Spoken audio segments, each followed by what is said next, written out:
Hey, Hoda, good morning to you. It really felt like a historic night here in West Palm Beach as the energy built at Trump headquarters with one win after another. First, the former president holding on to North Carolina, a state where he spent a good deal of time in the race's final weeks, then flipping back Georgia, something that had been just out of his reach 4 years ago. Then, after Pennsylvania was called for the former president, huge uproar in the ballroom, applause, and the party moved from Mar-a-Lago to West Palm Beach, where Donald Trump addressed the nation for the first time as president-elect on his way to becoming the 47th president of the United States.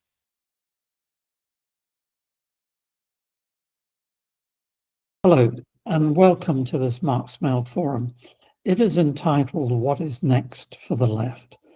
My name is Harry Kumar, and I serve right now as the forum moderator. We have three excellent socialist activists and scholars, each of whom will speak for 15 minutes. Then we will have questions and comments limited to 3 minutes each. Let me introduce the speakers first. Speaker one will be Blanca Missé. I hope I've pronounced that right. Who is an associate professor of French in San Francisco State University. They are active in several organizations, including on Palestine and the Ukraine. They are affiliated with Workers' Voice. Speaker two is Mark Lause, who in the 1960s and 70s was active in the Students for a Democratic Society. He now identifies with the Green Party. He's written many books, including Free Labor, The Civil War and the Making of an American Working Class. The final speaker is Dan La Botz, who was a founding member of Teamsters for a Democratic Union. He has also written several books, including A Troublemaker's Handbook, How to Fight Back, and he is a coordinator of New Politics. So without further ado, Blanca, welcome. 15 minutes from here. Thank you very much, Blanca. Thank you, comrades, for inviting me. I think this discussion among us socialists, Marxists, progressives in the left is very important at this crucial moment. And I just want to address with you some few remarks about what to make of Trump's election. I think we kind of have a sense of what Trump is going to be doing, but the most important thing for us is what are our tasks here in this country. We know that Trump had a landslide victory against the Democratic Party. He got 76 million votes, and Harris only 73 million votes. And this is the first time a Republican candidate wins the popular vote since the 2005 election. The calculations say that around 61% of folks showed up to vote, which is lower than the 2020 election, which had almost 66%. But the most important thing for us is to understand that Trump did not win because of a massive voter turnout in favor of Trump. It won because there was a significant portion of what is considered the traditional Democratic Party base that stayed home, and a sector of folks who voted traditionally, quote unquote, traditionally Democrat who voted for Trump. We think that around 7.5 million votes were lost from the Biden election 2020 to the Harris election. For us, that means that we need to keep reminding that if out of 245 million registered voters, only 76 voted for Trump, it means that only a third of Americans support this government actively. 2/3 of working class people did not choose Trump. And that should give us legitimacy and the urgency for us to stand up and fight back against all of the attacks he's already projecting against working people, against the environment, etc. But we also need to have in mind that when all of these calculations are happening around elections, we live in a country, right, where 11 million undocumented immigrants cannot vote, where several million felons in the jail are deprived of political rights, and where many people fail to register to vote and elections are held during working days. Just a kind of a characteristic of the United States and rest of the democratic countries hold their elections on holidays so people can participate. Now, the reasons why Trump won, one of everybody's talking about the economy, right? It is obvious that the inflation that workers have seen, we say around 20% inflation between his term, because it went up and down. Well, Michael Roberts, the economist, says that the bottom 50% income earners saw a zero increase of their wages. Means that half of the working class in this country got a 20% pay cut. But that's not only the pay cut they got that they didn't expect to get, is that Biden campaigned with a very promising social welfare program of reforms. Federal paid sick leave, maternity leave, federal paid vacation, protection of human rights, total ban on drilling and fracking on federal lands, free college, and he failed to deliver in most of these areas. And so once again, we have the disillusionment of a lot of promises made, and once you get elected, there's only excuses not to do that. We are hearing that the mistake Harris made is that she campaigned to the center, she campaigned to the right, and she abandoned her progressive base. And it is true that the 2024 campaign did not have the tone of the 2020 campaign that was more hinting at some radical social measures, reforms in this country that will have benefit working people. But it is important to know that it's not that what Harris campaigned on is a program of the Democratic Party. And Biden did not intend for a second to deliver any of the social welfare program reforms. That the reason he did not deliver them is because in this country there was not a social movement and a labor uprising equivalent to the one in the 1930s that would have extracted from a government major social concessions. And this is also important for us to know that if you want to win rights, major social advances, there are no shortcuts for it. We need to organize mass movements. We need class struggle. Now, if you talk to the youth, to the Arab and Muslim community, to the immigrant community, at least here in California, we do know that the genocide in Gaza played a major role in this election.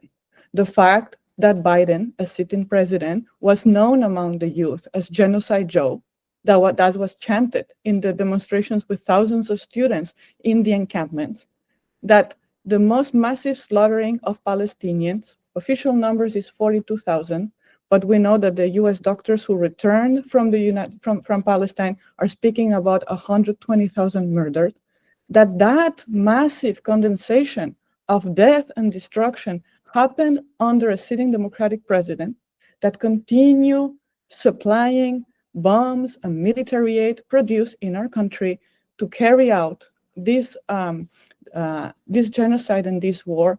That had a tremendous impact in the credibility and the reputation of the Democratic Party.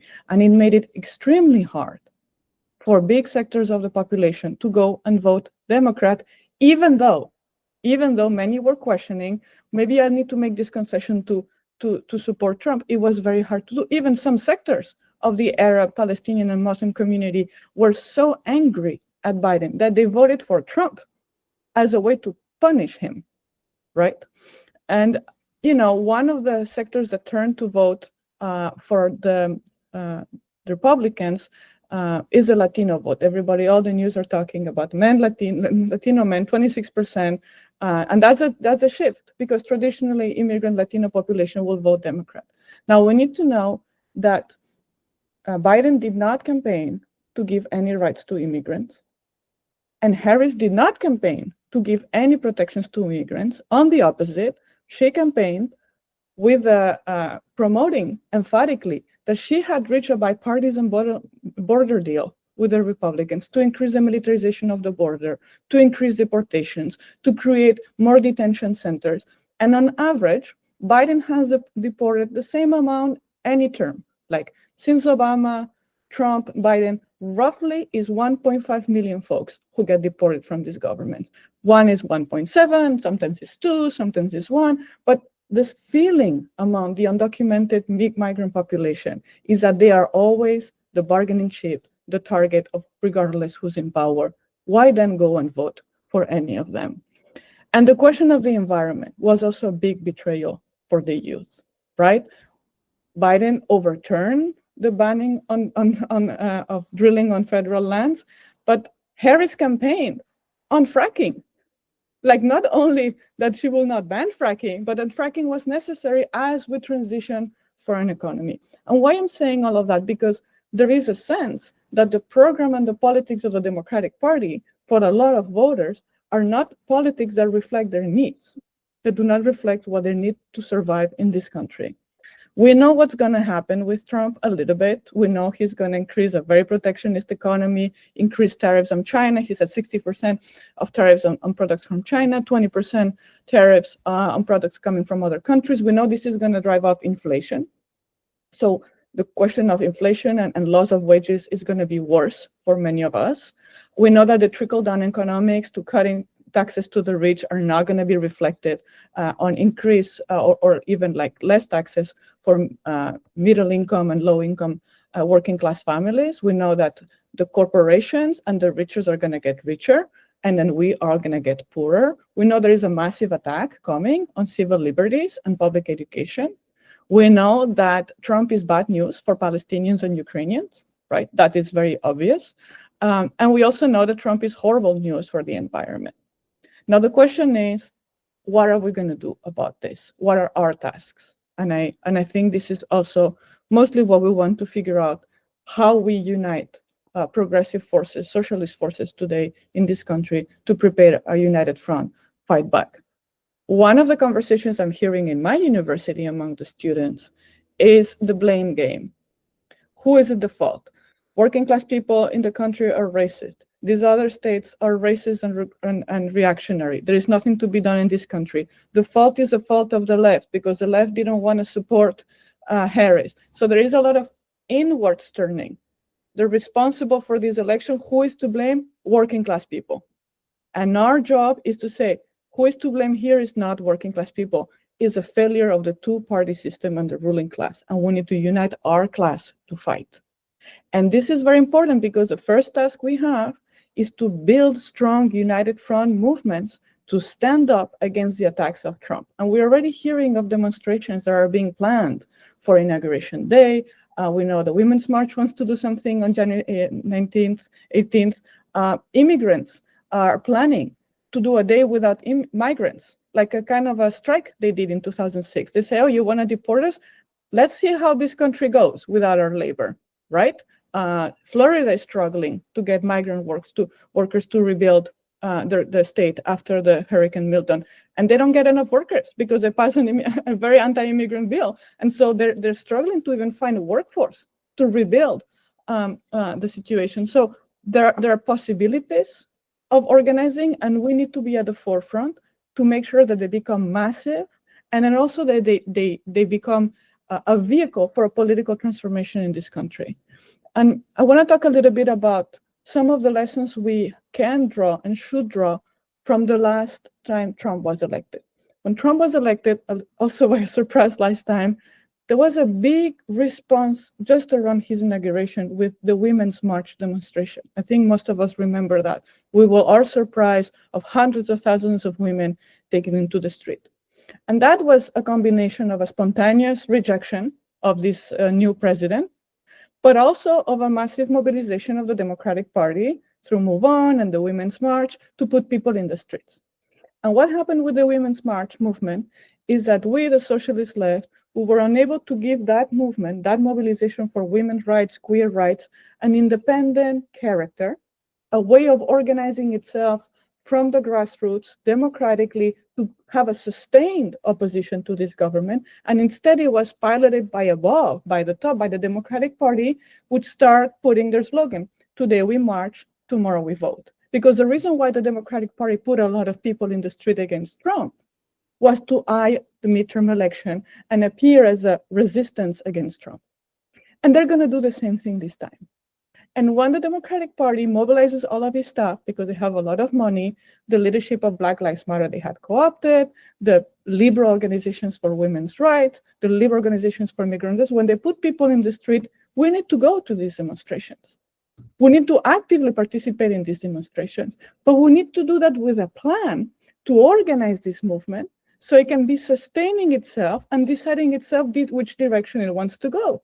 Does this movement want to be led by the Democratic Party that is responsible for the election of Trump? Or does this movement want to have a leadership of its own and decide its strategy and its politics of its own? So this is one of the big lessons we must learn and we need to apply because this is coming and we need to be ready for January. Now, there's another lesson I think we can learn from that moment, that when that moment happened, we also entered into a situation where some struggles had to be betrayed or thrown under the bus because they were not popular to build unity. And I do remember that when the big demonstrations happened of the Women's March in 2017, there was a big rally in Washington, D.C., all of the speakers were told, you cannot mention Palestine. And we cannot accept, once again, to just say, oh, this Palestine needs to go, or the immigrants need to go, because the priority is to dump Trump, get rid of Trump. So some divisive or unpopular issues we're not going to deal with. We cannot do that because, one, it will be a complete betrayal of what the struggle for liberation means, but also because in this country, the issue that has radically mobilized the youth with independent politics and with fierceness against the democratic president has been the rejection to be complicit to a genocide.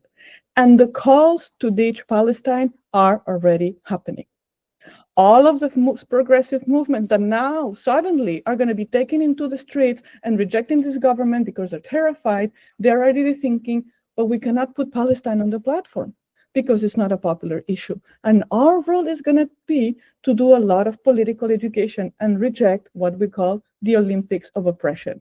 Who is the most oppressed, or putting in competition one sectors of the oppressed with the others. So we need a way to connect the struggles and explain to working people that when we fight separately, we lose.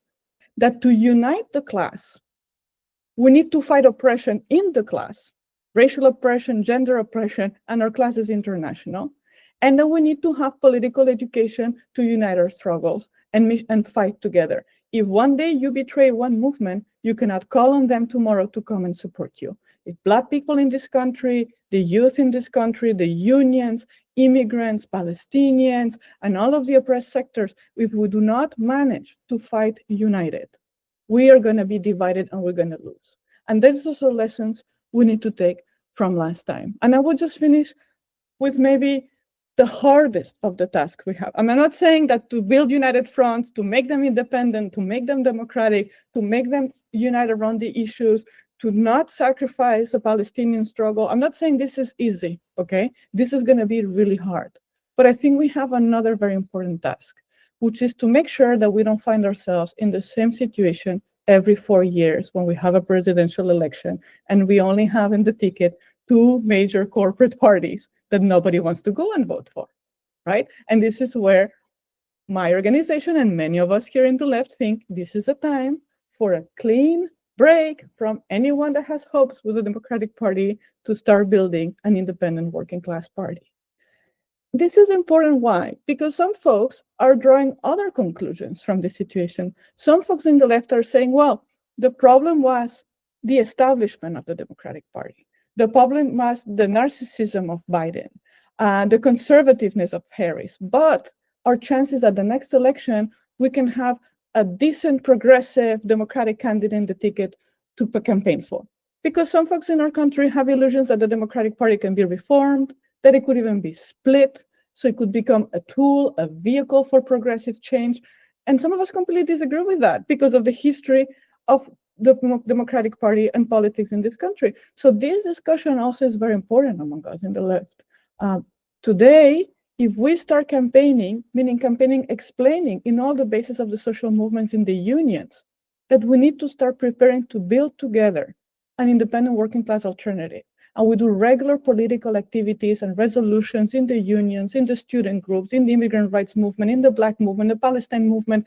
If we build this base, we will start doing the work we need to do to eventually have an independent alternative, a working class-led alternative with the best fighters, with the best program for the working class that says something very simple. And I will finish with that.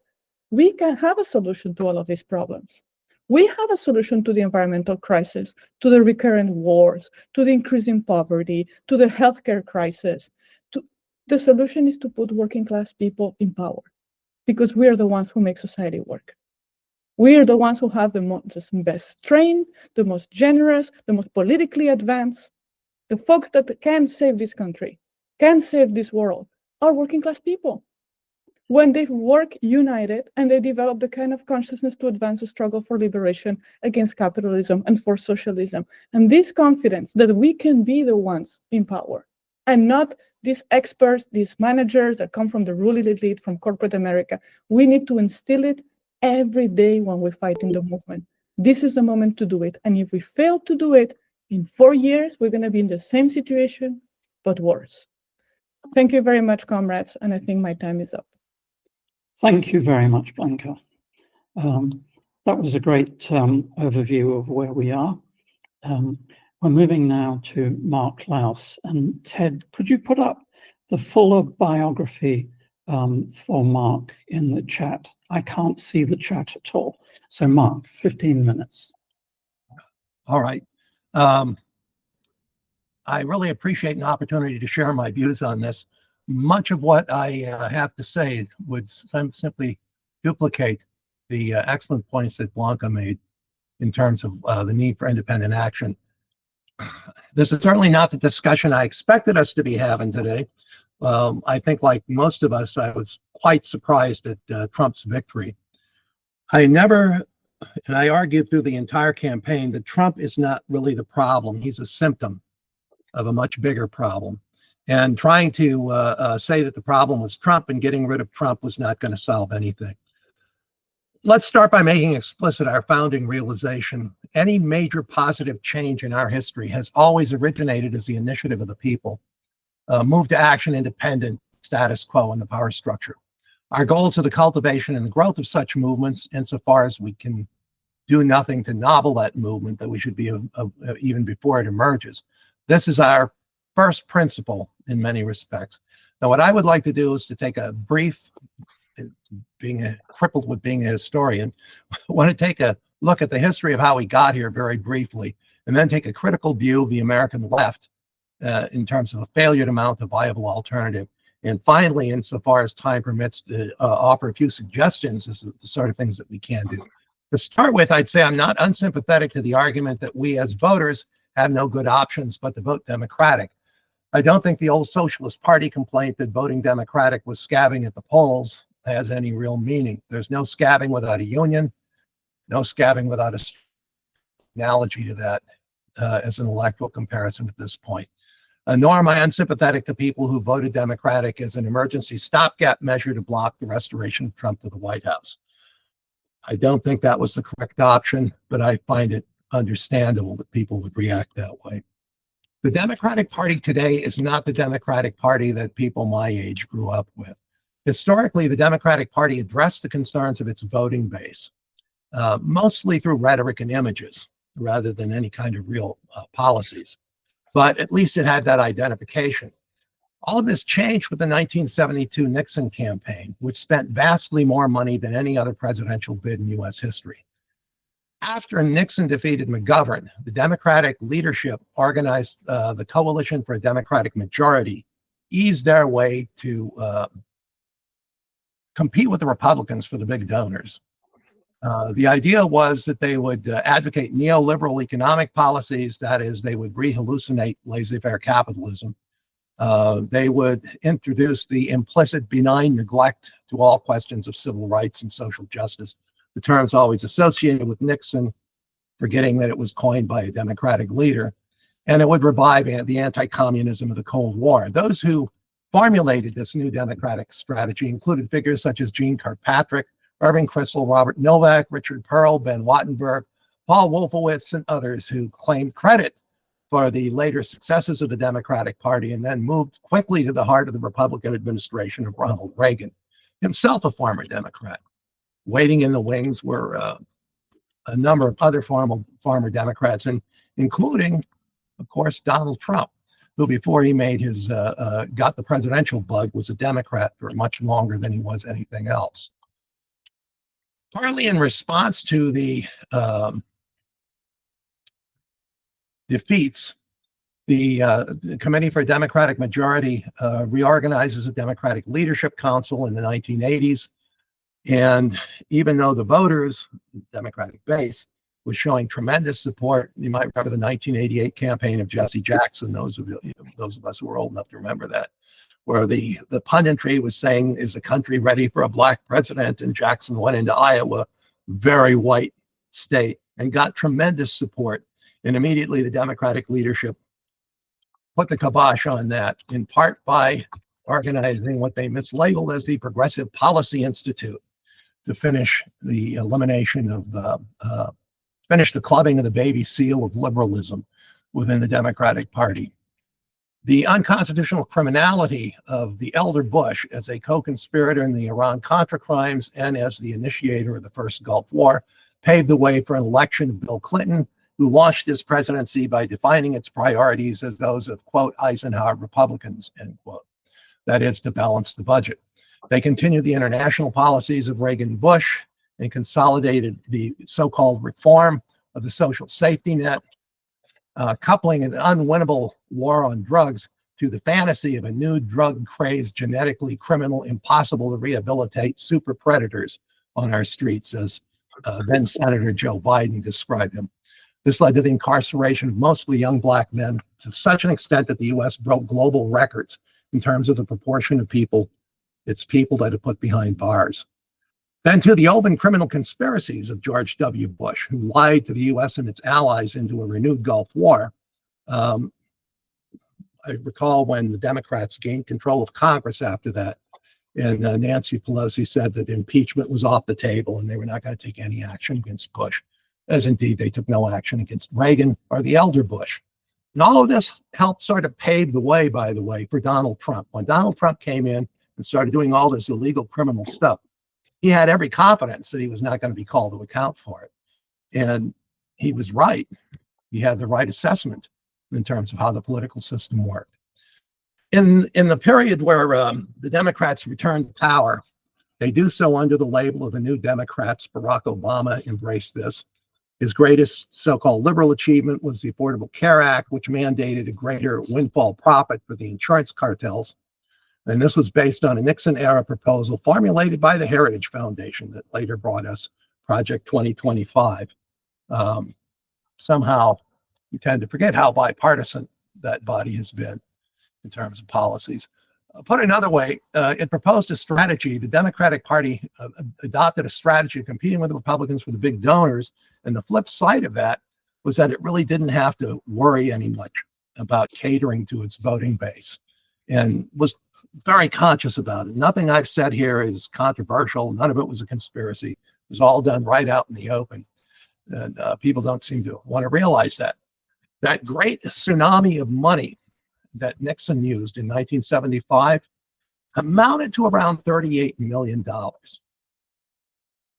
That was an unprecedented amount of money to spend on a presidential election. In this last one, the Trump campaign raised $1.1 billion, and the Harris campaign $1.6 billion, as a point of comparison. Most of this, of course, went to advertising, and the prices were only one way. The political campaigns go to the corporate media.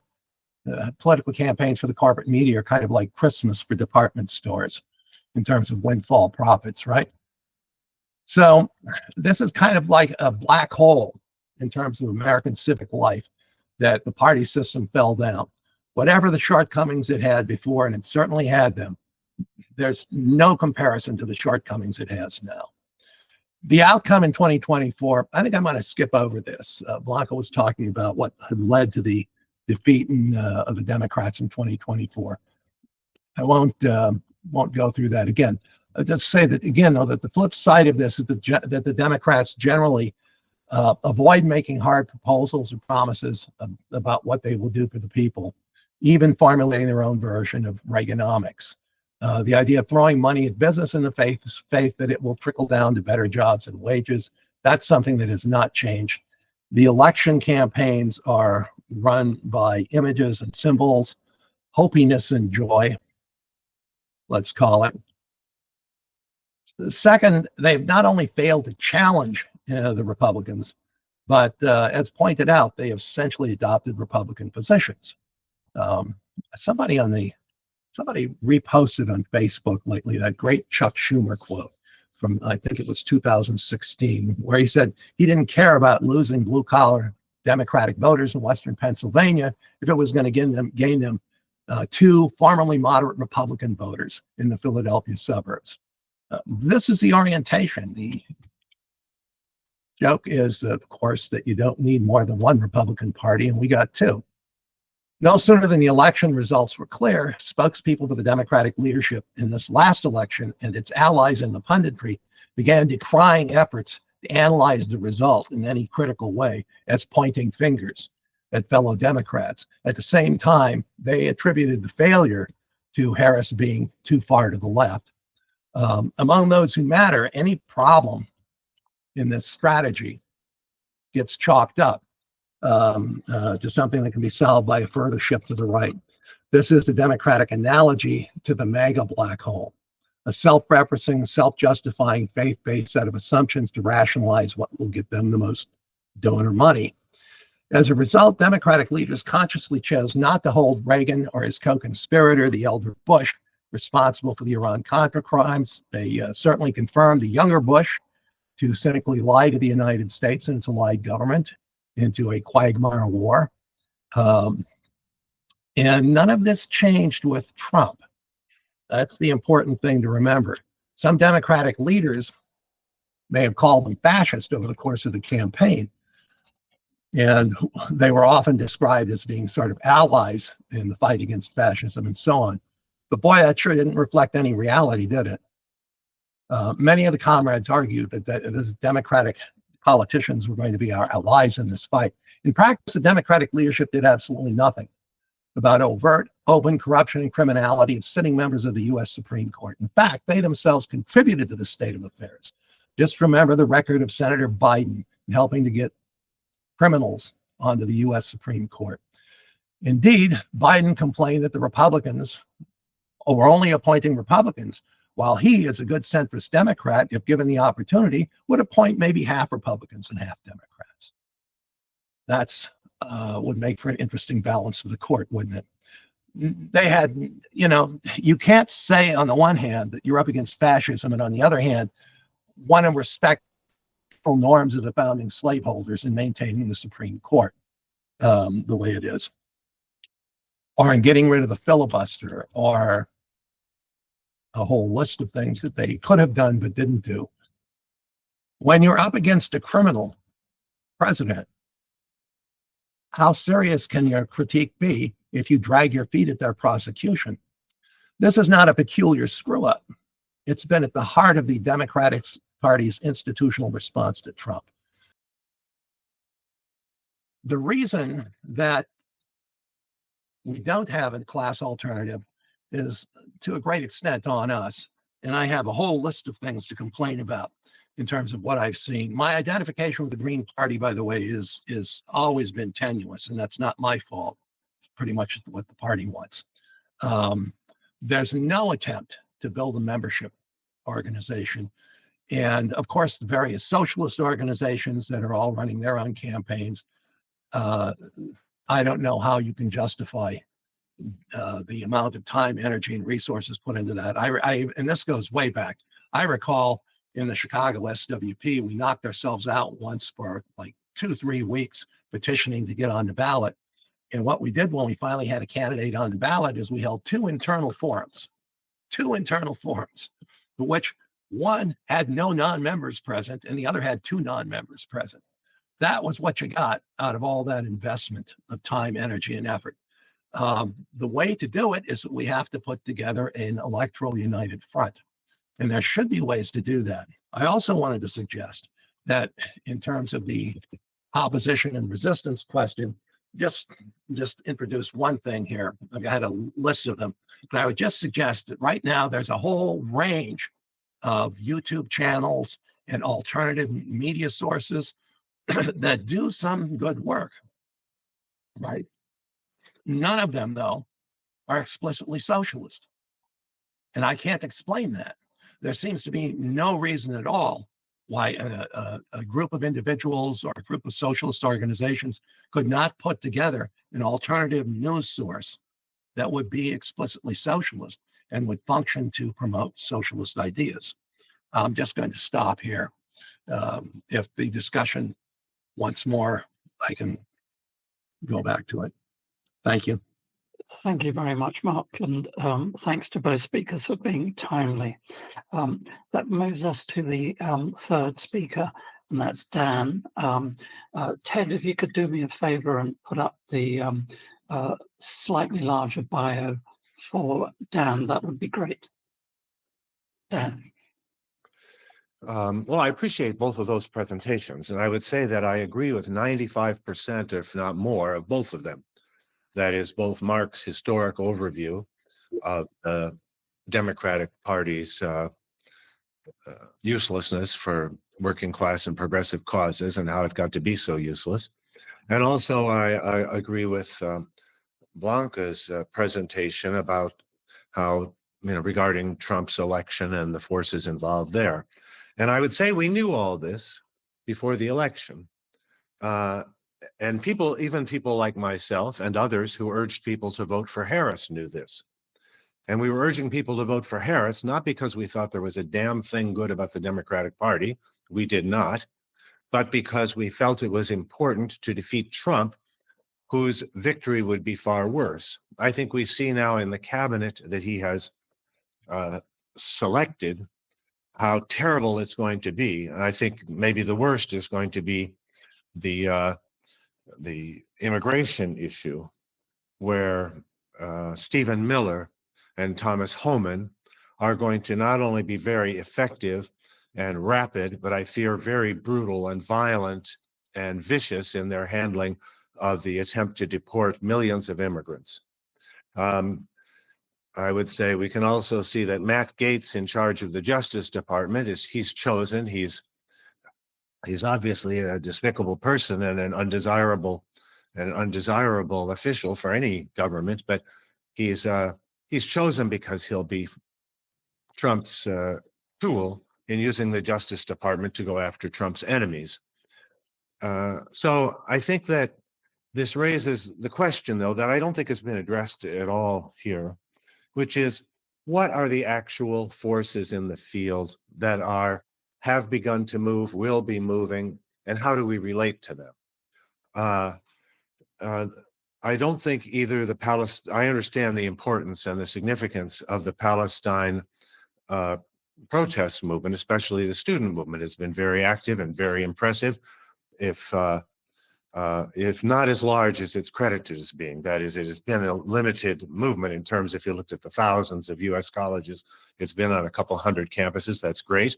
But I don't think that we can project the future based on that movement, or based on, Mark mentions a number of websites and so on, or podcasts. So what are the forces that have gone into motion, and how do we relate to them? I think that's the important question.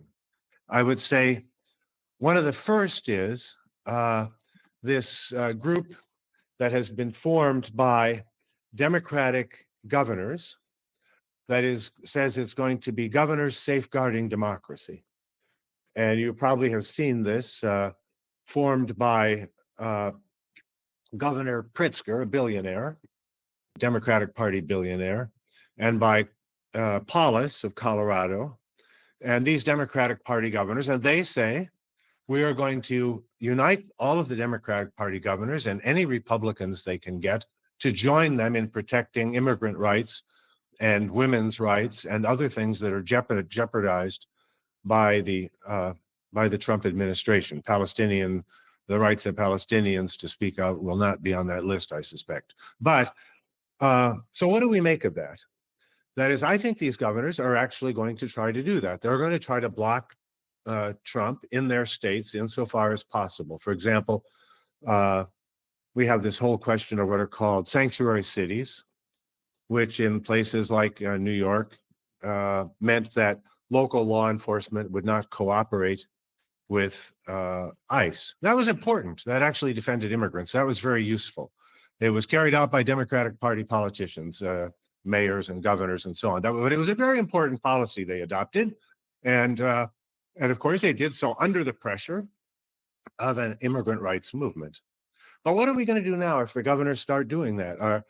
I don't think we should think that the governors, Democratic Party governors, are going to defend us against the federal government. But I think they're going to take some positions. And what should be our attitude toward that? What should be our position and our role? I think it should be to say, good, we support that. We, in fact, demand it. We demand that you protect these immigrants. And we use that as one of the bases for creating a united movement. Do we want this to become subordinate to those governors? No. Though obviously, if they're doing that, they'll win some appreciation for that. They'll have a lot of publicity for it. And how one, excuse me, how one criticizes them will be a question that requires some finesse. That is, on the one hand, we want them to do what we think is useful. On the other hand, we want to criticize them when they are not doing what's useful. Excuse me, I have a very bad cold. I'd be interested in hearing what Blanca thinks of Governor Newsom in California, who has convoked the legislators to a special session to defend what he calls California values. I think when he says that, people know he's alluding to the fact that California is a more progressive state in general, that it is a blue state, that it has very progressive local governments in some places, that it has been a place where a lot of progressive social movements have developed. Well, what are we going to say to Newsom? Are we for the convocation of this legislative session? I would say that's a good idea. Do we want to then use that to put pressure on the California state legislators? I think so. We want to, you say, is this a place to do citizen lobbying and mobilization, which mass movements often do, which the civil rights movement always did, which the anti-war movement did, which the women's movement did? Yes, I think that's a good idea. We would like to address those state legislators. We think that that's a good thing that he's calling that they're going to take this up. We don't want to rely on them. We don't necessarily believe in them. We don't trust them, but we want to recognize that that's a place to bring pressure with that movement of those governors. We also have states' attorney generals who have formed an alliance across several states saying that they will use the state's attorney general's office to try to block federal attacks on the rights that states have, that they have protected for women and immigrants and workers and others. Again, I feel that we have to have that same attitude. We should look at this. Of course, it's not so easy with attorney generals who are, principally an arm of law enforcement and so on, to look at it in the same way. They cannot be pressured the way governors and legislators can. So I wouldn't be naive about that. But nonetheless, that's another part of this development. I think that another development that's quite interesting, that's quite important, is something that happened recently that we also have to relate to. Something that was a live stream broadcast called Making Meaning in the Moment. It was a live stream broadcast, kind of a webinar, but people signed into it and there was some participation in it. Called at the spur of the moment, immediately after the election, and 140,000 people registered to attend and did attend. And it appeared on several different platforms and was then shared by others to other places and so on. This was called by the Working Families Party. Now, the Working Families Party, some of you may know, people call it a bridge party, a fusion party. Here in New York, if you want to vote, you can vote in the elections for the candidates of the Working Families Party, who are mostly, almost entirely, the candidates of the Democratic Party on its slate, but they also sometimes run more progressive people against the Democratic slate. Now, the Working Families Party called that, but also participating was the Movement for Black Lives, Showing Up for Racial Justice, as well as the National Education Association and SEIU presidents, two of the biggest unions in the country. And what is another one here? Indivisible Democratic Party kind of operation. And so this was very interesting to have 140,000 people who show up the day after the election to participate in some organization of a resistance. Now, I don't know how many of you were present for that. I didn't learn about it till after it happened. If I didn't known it was happening, I would have been there. I'd want to hear what people were saying and so on. Now, is that a kind of a place that we would want to be as part of Blanca's proposal for a united front? Or will that be, or Blanca, I'd be interested if you, when we talk about this, would you reject that as a popular front? Because it would be with the Democrats and we'd be subordinated to the Democrats. I have no doubt they will try to control and subordinate things. The question is, do you enter into it and see what you can fight for in it? And especially when it's still an uncongealed, unformed operation. I think that it would be important to be involved in that. Now, let me use that as a transition to talk about the unions, the question of the unions as a place to build the opposition to Trump. I absolutely agree it's a place to build the opposition, but we got to have a realistic conception of what are the American labor unions. Only 10% of all workers belong to labor unions. Only 6% in the private sector. 6%, a tiny number of workers are in unions in the private sector. Those unions, which I'm for trying to work with, and I've always been for trying to work with and have been involved in several, those unions are extremely bureaucratic. The head of and they're bureaucratic because there's a caste of people who run them. A caste, a social caste, a separate group. The heads of the laborers union, a union that includes many Black and Latino members, for example, is a guy named Terry O'Sullivan, who earns $800,000 a year. The union earns several hundred thousand, the AFT, several $100,000 a year. So I think one has to say we have to organize within these unions and pressure those unions. The strategy that I have always supported and agree with is building rank and file power from the bottom up within those unions to attempt to pressure them. And I think that that's key. People said to me, well, do you have any example with the strategy you're proposing of finding a way to both try to critically support these things that the Democrats are doing has worked? Well, I would say let's look at the movement to protect abortion rights. That's a movement that has been largely a question of the Democratic Party, groups that work closely with the Democratic Party, like Planned Parenthood and NARAL, and those groups created a sense that women could go out and women could fight and defend their rights.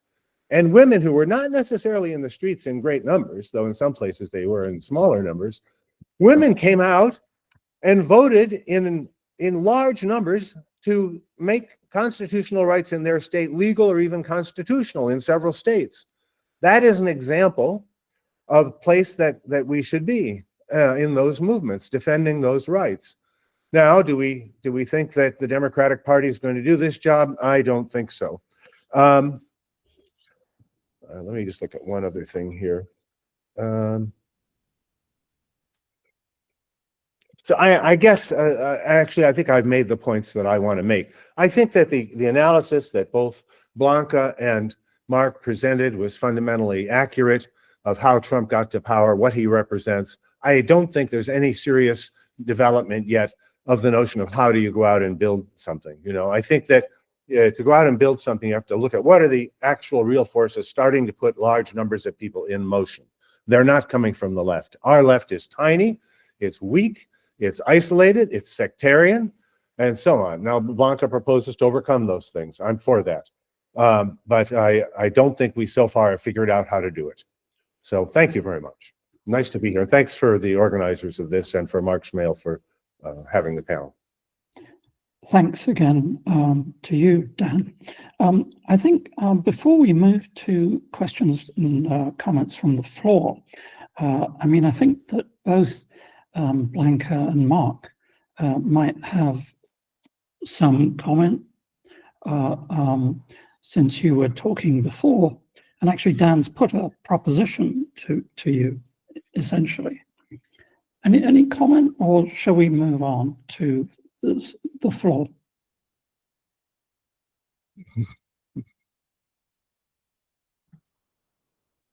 I mean, I could. So in terms of the actual existing forces of resistance, I mean, I think that's what Dan was pointing out. I do think we have some forces of resistance that, yes, there's sectors of the Democratic Party or the judges, right?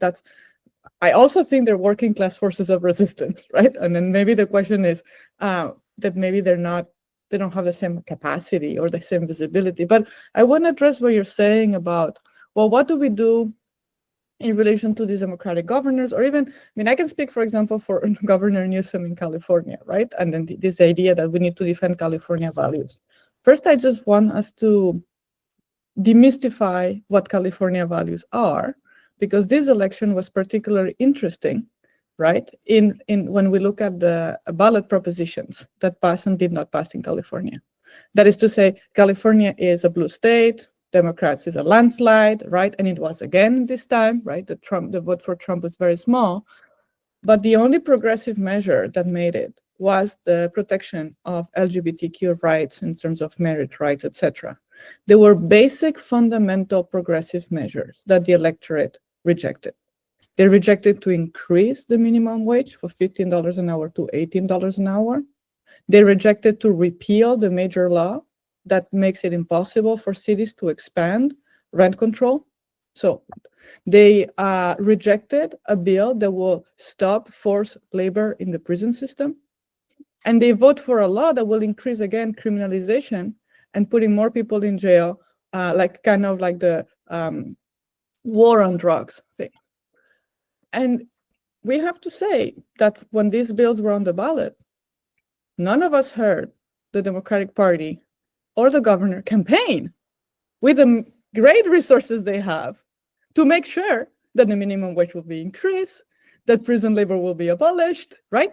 We did get a lot of mailers from corporate lobbies and right-wing lobbies, but the Democratic Party did not campaign on these issues, which supposedly they did not.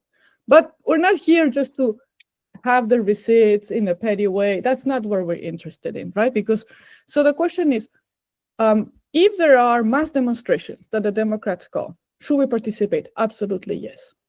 If they call organizing meetings, should we go? Yes. Now, the question is, what do we as socialists propose to do in those meetings, right? Are we going to propose to start building lobbying initiatives to go, and if folks want to do the lobbying, they can go and do the lobbying. What we are going to propose, and that's what I'm arguing for, is that we need to build united front movements that are based on mass independent action, that increase the power of working class people.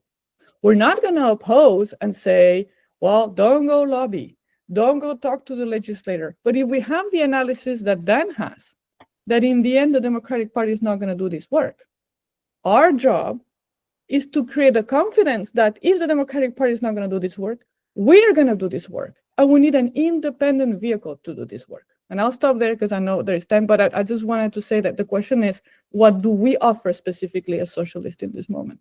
Thank you very much, Blanca, for drawing your remarks to a close. Mark, you have something to say. I think that it's clear that there are several lines of resistance that are going to take place. And given who we are and our size and scope, we're not going to be involved with a lot of it. First, there is the institutional government itself. Trump and his people are essentially talking about a war on the administrative state. Well, they're going to have a lot of civil servants. They were having meetings in the Pentagon over the last week as to what they can do to sort of novel Trump's plans. That's one line of defense. The Democrats are going to be another line of defense as an opposition party. We don't know how strong they're going to be. I'd put more reliance on the civil service, which is in some ways kind of a working class response. But then there's going to be the courts. What we can do at this point is going to be limited. There's going to be a reaction on the question of abortion rights, for example, where we already hear talk that there's going to be networks developing, as there were before Roe v. Wade, to assist women who are in states where there are abortion bans, getting medical assistance and getting health care by going to other states. That happened before. It's going to reappear now. And the more an abortion ban becomes obvious, the more that's going to take place. The immigrant question is another thing that I think is key, that's really essential. There are a lot of church groups. There are church groups in just about any community that can be worked with. And I place a much heavier, I see community work, community organization, as a class organization to a great extent. Anything we can do to assist, I think we're sort of duty bound to do what we can and keep our ears to the ground and see where there's opportunity for us to do independent things. I think that if there are demonstrations, and I saw it with the Women's March last time, good God, we saw it with Occupy, we saw it with Black Lives Matter, that the Democrats simply walk in and get the thing off the streets as quickly as they can. Anything we can do to resist that, anything we can do to sort of prepare a network that will resist it within those movements, we should do. And that, of course, means we've got to be there for it. But I don't think there's any disagreement on that. Okay, thank you very much, Mark, again, for being concise. Don't we move to the second speaker? Can people hear me? Yes. Yes. I want to very much thank Blanca on what she said about basically above all the need for an independent vehicle. I think that's really the heart of what we need to do. And as far as being involved in some kind of thing that we end up subordinate to the Democrats, whether we think of it that way or not, my opinion, I would rather slit my throat. So just briefly, because I'm going to try to keep this to about 2 minutes, in building resistance, there's like the objective quantity aspect, material aspect, and then there's a subjective part of building a pole of attraction. And something that aims to openly confront the rot in our movement that has led us to the point where we, opposition to growing fascism is always in the hands of the capitalist class, and it's a blueprint for disaster. My particular focus is on an information platform that would be valuable to the development of a pole of attraction that would allow activists to connect with one another without the problems of existing systems. Social media makes it hard to know what we're missing or what people can even see of what we do. Listservs such as Mark's Mail don't have that problem, but they have other problems. And so I've been thinking about this and writing about this for some decades. And if anyone's interested, I will be eventually posting to the Mark's Mail listserv as Ben Seattle. And that's all I have to say. Thank you very much. I don't know if any of the three speakers have a specific short comment on any of that. No, I think the sentiment is probably endorsed, frankly. Phil, can you try again? Yeah, thanks to the speakers. If you compare the situation today with eight years ago and Trump's first election victory, I think we're in a much worse position today than we were 8 years ago. And when the election results first started coming in, people were saying, "Oh, Trump's vote is down." Actually, it was up about 1.5 million from 2020. He made inroads into traditional Democratic constituencies. People have mentioned Latino men, Black men to a certain extent, more working class white votes. I don't think that's the most important thing. I mean, he lost some votes. It was mainly educated, women with degrees who tended to vote more heavily Democratic than last time. But it's not so much the vote; it's the fact that the left is weak, and the far right is much better organized now. And in the days after the election result, thousands of text messages were sent out to African Americans, racist messages across the country. You need an incredible level of organization to do something like that. I mean, it doesn't amount much to, forwarding their agenda, but it's a display of strength. So I think we have to go. I mean, I agree with all the things that people say about building a united front and organizing with other groups and so on. But we also need to be very realistic. I think that the protests this time around are going to be smaller than they were in 2017. If the Women's March gets out a quarter of the people that it did in 2017, that would be that would be good. Mark mentioned the civil servants. Well, many of them are now deciding to retire. They fought Trump for 4 years. They don't want to do it again. I mean, it's exhausting, demoralizing, and they're going to be targeted as well. So there certainly will be resistance. We have to connect with it wherever it exists. We need to organize independently of the Democratic Party. But I think this is going to be slow going. And it's not like we have a lot of time either, because one of the big issues is the climate crisis. And Biden was already taking the country in the wrong direction. Now we're going to be moving even further that way. And that will, make the catastrophes that we're going to face even worse. So I think we need a huge amount of realism in the current situation in terms of what's going to be possible and the dangers that we're facing. Thank you very much, Phil. I don't know if the three speakers have any specific short comments on any of that.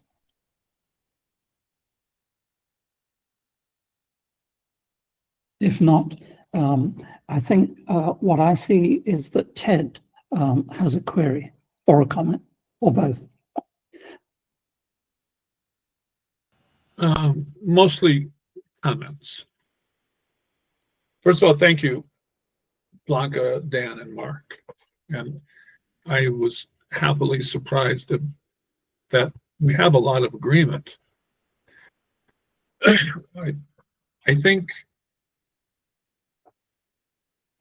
the way I would characterize the situation now is that Trump organized a clown car insurrection on January 6th, and now he's trying to organize the clown car cabinet.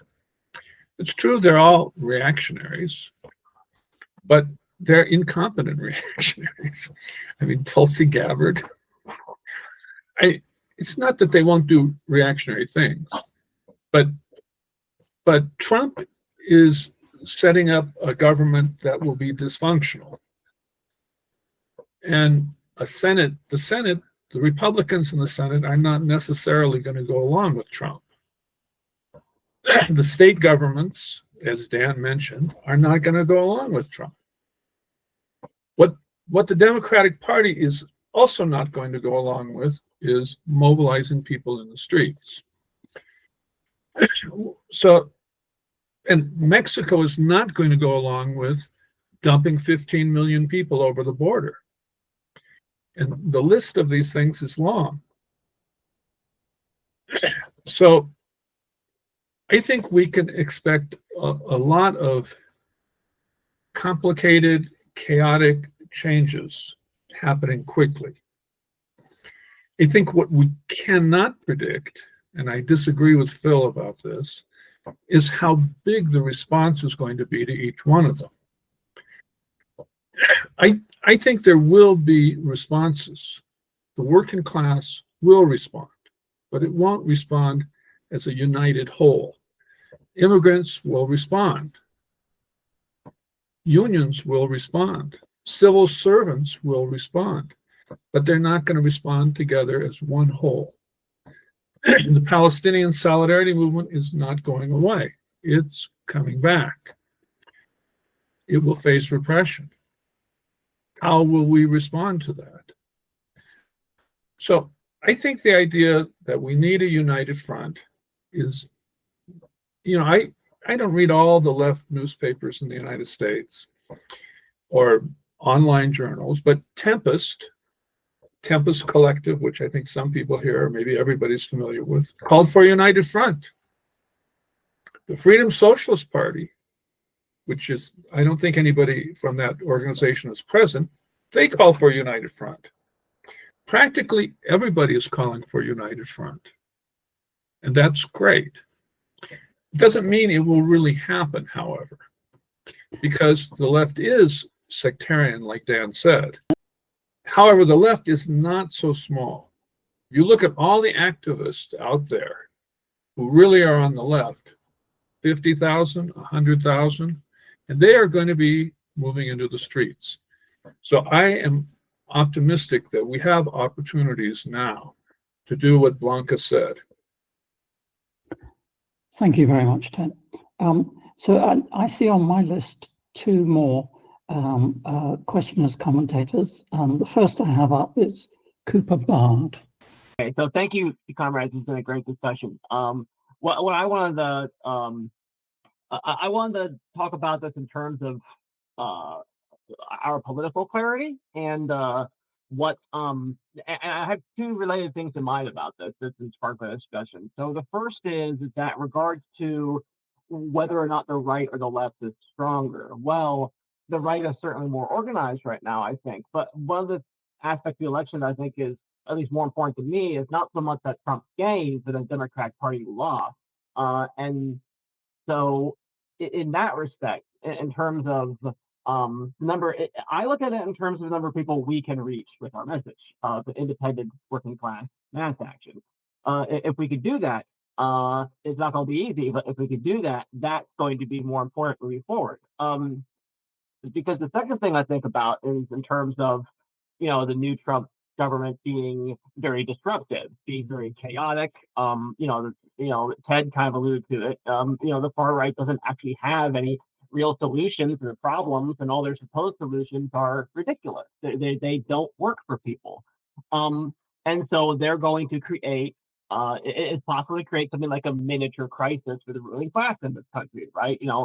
But the problem there is whether or not there's an organized left that can approach it. And, people have already said that the Democratic Party is going to posture itself as we are the resistance to Trump and all this stuff. And if they can pull off that trick again. Might be a crisis in the ruling class because of the Trump administration, but the far right, again, it's not the majority of the country. So whether or not they're going to be able to build up on that to further a fascist agenda depends on how we can organize ourselves. And I think, again, that comes back to political clarity. We have to go into all these social movements. We have to, even the ones organized by the Democrats, we have to be clear that the Democratic Party is not going to be able to fight fascism. We have to bring all the receipts of how they failed, and we have to make this clear. And yes, we are small right now.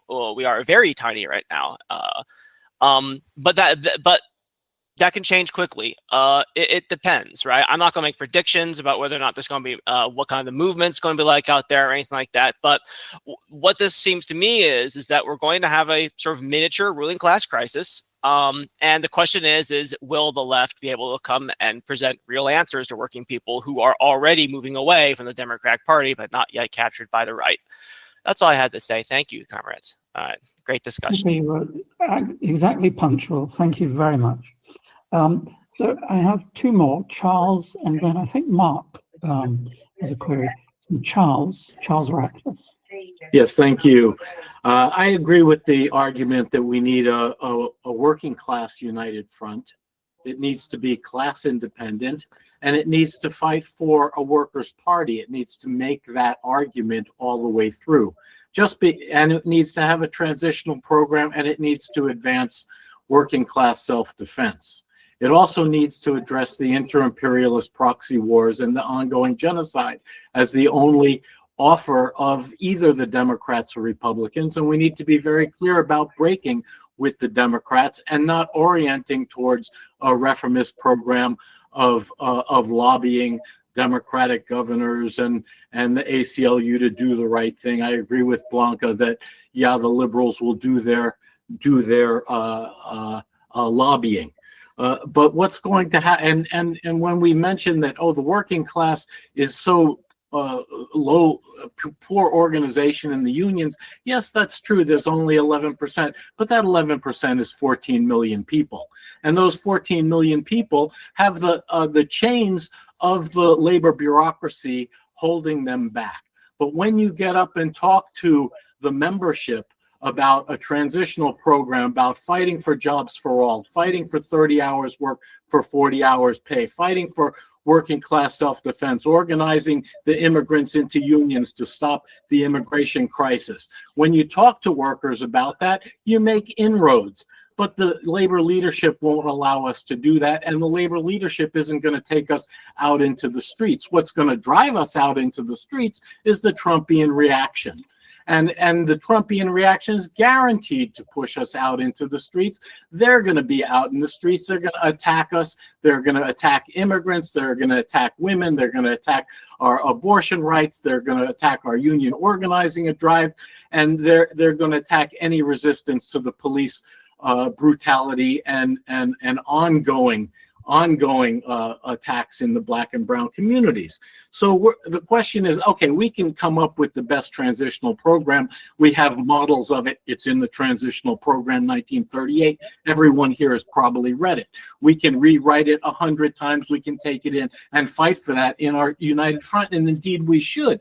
That's not what's going to drag the people out into the streets. The people are going to be dragged out into the streets by the crisis, and the question is, when they get there, do we bring that transitional program to them? Do we say, let's organize workers' self-defense guards in every union? Do we say, let's turn this fight into a fight for jobs for all? Do we say we're going to organize to win abortion rights as part of universal medical care for all? That's the question. Are we going to do that as part of the fight for independent working class politics? Or are we going to say, oh, well, let's have the broadest possible united front around the most minimal issue to get the most people out there? It wasn't that got 50,000 people out there to fight the fascists in Boston, or mobilize 20,000 people the next week to fight the fascists in Berkeley. Yes, I see the watch, Ted. I'm going to stop. It was the fact that they were out there. We need to be out there as a Marxist movement and say, fight for independent working class politics, impose a working class method of taking power. And that's not going to be through elections. It's going to be through class struggle. Thank you, Charles. We've got two more comments, but first we'll have Mark Baugher. Hi, I'm Mark Baugher. I'm a moderator of Mark's Mill. I want to thank the speakers for coming here today. We are using the term United Front, and I think people are using it differently. I'd like to ask the speakers to each give us their definition, what they mean by a United Front. And I understand, I want to point out too that I bet there are some people on this call who have not read the transitional program. So don't assume that this is a collection of people of a particular tradition, because we're more diverse than that. Okay, so Mark has put a straightforward question. Let's go in reverse order. Dan, do you want to summarize your understanding of what that means? I would use it in a very broad, popular, and general sense. That is, to unite as many possible forces as you can to resist whoever you're resisting. I don't think that the classic contrast of the Trotskyist movement, which was mostly correct in the period of the 1930s, that is, the Popular Front is an alliance with the bourgeois forces, and a united front is a working class alliance. I don't know if that will hold up. The working class forces we want to unite everyone we can out there. We don't want to be controlled by the Democrats. I agree. Someone said, the question of an independent political expression, that's the key thing. That's where we want to end up. You can't go into a meeting called by the Democrats and say, well, we wanted to start by saying these guys are all wrong and bad, and we want nothing to do with them. You have to go in there and relate to the people who are there and try to build a relationship to them. I don't believe you can build a relationship to people by reciting to them the transitional program of the 1930s of Trotsky. I believe you have to go in and say these are things that are important and valuable right now. We can say things like our nannies have been kidnapped, the women who are watching our children, the women who are taking care of the elderly, the men who are working in those construction jobs, they're being kidnapped. Their families are destroyed. How are we going to help their families? What are we going to do to help their families? That's the way you speak to people about what's happening. Thank you, Dan. Mark Lause, I know you had your hand up for a query. Why don't we come back to that after you address the other Mark's question? I basically agree with Dan's point in terms of the United Front. Mostly, the idea of the United Front, as we get it, is a federation of working class organizations. Working class organizations aren't that big in this country. They're certainly not as big as they were in Europe in the 1930s when we're talking about this.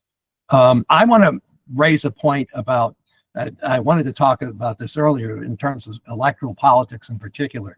I had an entire section I was going to talk about in terms of the failings of the left to deal with the question of electoral strategy, because elections can't be separate and apart from our approach to organizing in general. We want to take the idea of independent action, not just in the streets, but also in terms of political action. The problem is, while we talk about class politics in the United States, I have in my entire life never voted for a Democratic ticket in terms of national politics. But I've never voted for a serious third party movement because there's not one of them has actually been serious about building a third party. Not the Greens, not any of the socialist candidates or the socialist tickets. We have to organize people, and we have to think in terms of organizing people in terms of independent political movements as well. And there's absolutely no reason that couldn't have been done.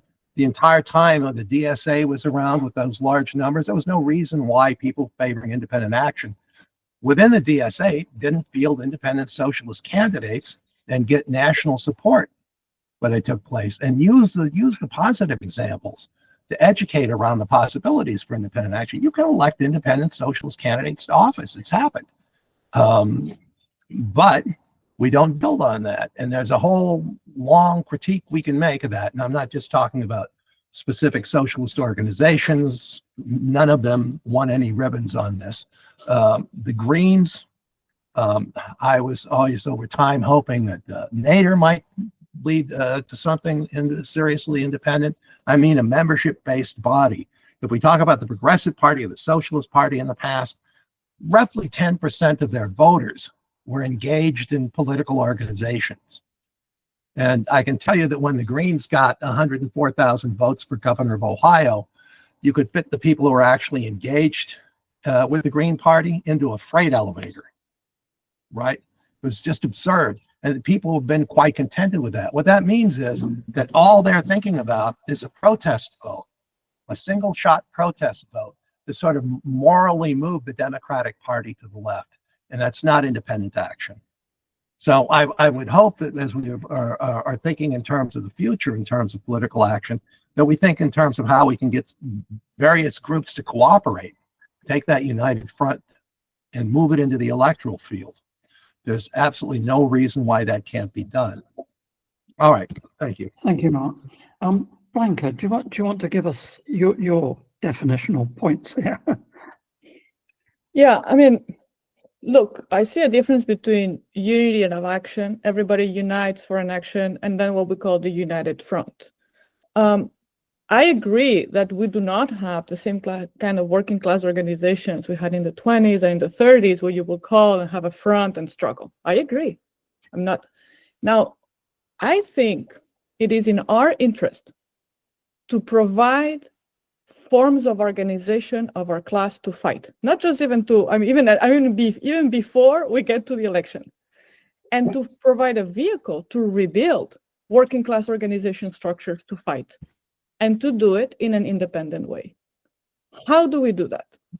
Because one of the challenges we have now is that the way the fight back is going to happen is in a very spontaneous way, like the George Floyd murder protest. You have a lot of people going to the streets with social media, and then they recede, they get repressed, they get co-opted. They get quickly either co-opted by the Democratic Party, which has organization, Popular Front, they're ready for it, they have the money and the staff, or people get and they go home. So what is the value of a united front? First is to start applying it, right? Is to start organizing it in a non-sectarian way. Just let's talk about concrete examples. Here in the Bay Area, we organize a conference in September to fight for Palestinian liberation with 3 demands. End all US aid to Israel, stop the repression, money for jobs and education, not for war and occupation. Who put together this conference? A sort of united front. We had 4 union locals to endorse it, 7 union caucuses in the Bay that are doing Palestine work to endorse it, 20 student organizations to endorse it, and 3 Palestinian organizations to come, PYM, Palestinian Feminist Collective, USPCN. It was a struggle to do this. And the majority of folks who came to the conference, the 400, some of them were the base of these unions, and some of them were independent. This is one step, one small step. Did all of the base of the 3 unions, 4 unions endorse it came? No. But we had now an opportunity to go and tell these union leaderships, why you don't bring everybody else, mobilize your base for the action, and we can reassess at the next convention and do things. It is our job to provide the united front. The united is one thing, the front is a difficult thing. How do you build a coalition of working class organizations that allows to rebuild the base of working class organizations and expand this coalition at the same time? Is it easy? No. If we do not even try, we know who is going to organize working class people in the resistance and the fight back. It's going to be the Popular Front model led by the Democratic Party. So yes, we are in a harder position, but there's going to be combativity, and we need to be ready to organize our folks to fight. Once again, I want to thank our speakers. We're almost at 7:30. We said we would end at 7:30. I'd like to just take moderators or chairs' privilege and remark that actually I heard quite a lot of agreement between everyone. There were nuances, and those nuances will be played out in future. I heard everyone say that the movement needs to be independent of the Democratic Party, but working with progressive elements. At least this is what I heard. And I think that that's a remarkable basis for moving forward. And of course, it doesn't end with this. This is just a flash in the pan, but it'll be up there once Mark Baugher gets to work. And we'll see whether we convene a more concrete forum hereafter based on some of these issues. I really sincerely thank, on behalf of Mark Smell, all the speakers and commentators, but particularly our 3 main speakers. Thank you very much.